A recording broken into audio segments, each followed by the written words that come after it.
But a question that I asked David Patrick Henry was because he was really, obviously heavily into the psychedelic. He had that YouTube channel Yeah. where I watched it a few times before, he had the Church of the Eternal Logos. And I asked him this question, and I'll ask you as well. How do you know that this isn't another ideology that you're trapped in and so sure of, like you were before? And this is a question I ask myself. Like, how do you know that you're not just in another ideology, and then 5 years from now, you're going to be looking back and be like, oh, I can't believe I thought X, Y, and Z. Now this is the thing. And all of a sudden you're trapped in this thing again, not seeing it as an ideology. How do we know that? Symbolism, for instance, and I asked Jonathan Pageau this question. How do you know it's not just another ideology? And I don't know that there's an answer for that, but I wonder what you think. It's a really, really good question. In some ways, it's almost like, how do I know that my capacity to reason and my capacity to understand the world around me is accurate? So on like a deeper level, it's like, well, how do I know that anything that I think now is actually true? Maybe I get really into playing the guitar and I think I'm just going to do this for the rest of my life. And then 3 months later, you completely drop it and you've got something else. You're like, this is the new thing, and I'm going to just love this. And your reason and your experiences and your emotions, they're all lining up perfectly, and they're all telling you this is the thing.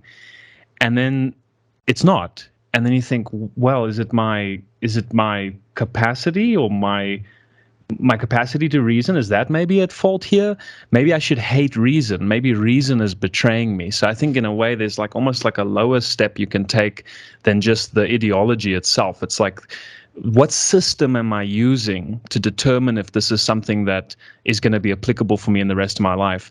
And I think in terms of Christianity, I think it all comes down to the fruits, really. And I know that word fruit can sometimes seem frivolous, like, oh, it's just benefits, but that's not really what I mean. I think it's fruits in even your relationship to how you reason with things. So it's not like Christianity is not, to me, another brick in the wall of my life. It's kind of like, oh, hold on, the wall of my life is built on something, and it's the realization of the foundation upon which everything else is built.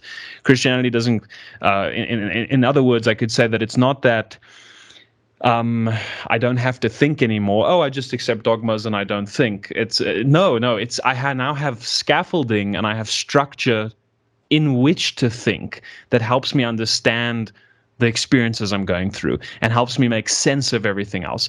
And I never get it right, but it's C.S. Lewis says it perfectly. It's like, I believe in Christianity as I believe in the sun, not just because I see it, but because by it I see everything else. And it's just like that.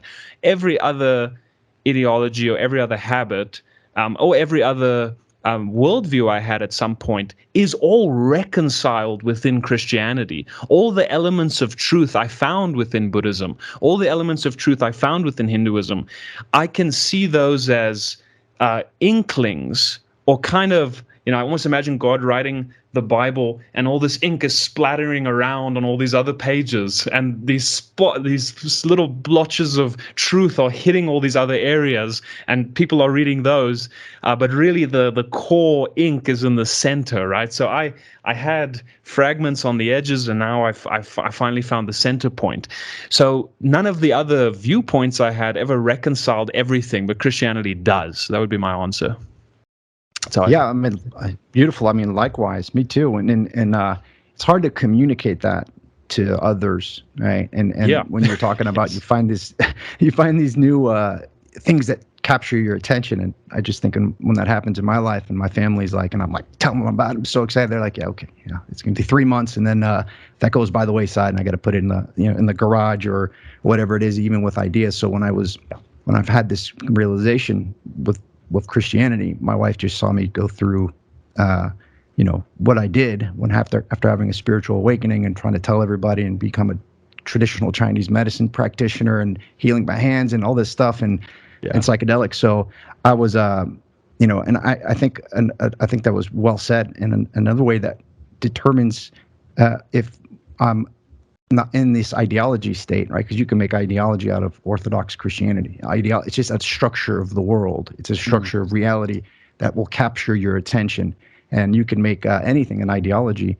But I think, again, you have to go back to the nature of the relationships between you and those closest to you. And how are those doing? I think those are the fruits, right? Yeah. Fruit is trees, plants, they fruit. That's what they do, right? That's how they incorporate heaven and earth. And that's how you can tell if they're incorporating heaven and earth appropriately, is by the quality of the fruits, right? Yes. Our fruits are ideas and our relationships. So you can determine the quality. If your practice is accurate, to the extent that your practice is accurate, you can look at the feedback from the actual fruits in your life.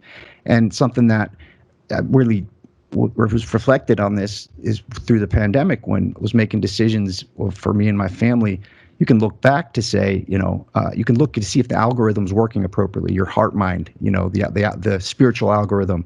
And I think it gives you ability to thinking, as we think rationally, logically, is a lower slice of a supra rationality.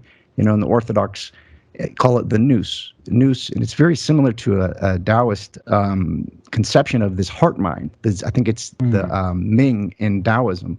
Okay. So it's this relationship between the heart and the mind that allows you to perceive and kind of accurately reflect on reality. And it's covered over. Like in Buddhism, they say you need to polish the mirror, right? Yeah. In Christian practice, it's asceticism, prayer, fasting, following, and taking the sacraments, and Catholicism as well, right? So those are the things that you do to keep the algorithm working appropriately. And then when you make predictions in your life, and you can look back, and you have to look back and see, was I thinking clearly? Was I accurate there? And if you are, and the fruits and the relationships are getting stronger, no matter what's happening in the world, right? That will give you, the hope. And so I think it's very there's a practical aspect to it that I think we keep coming back to. That's interesting.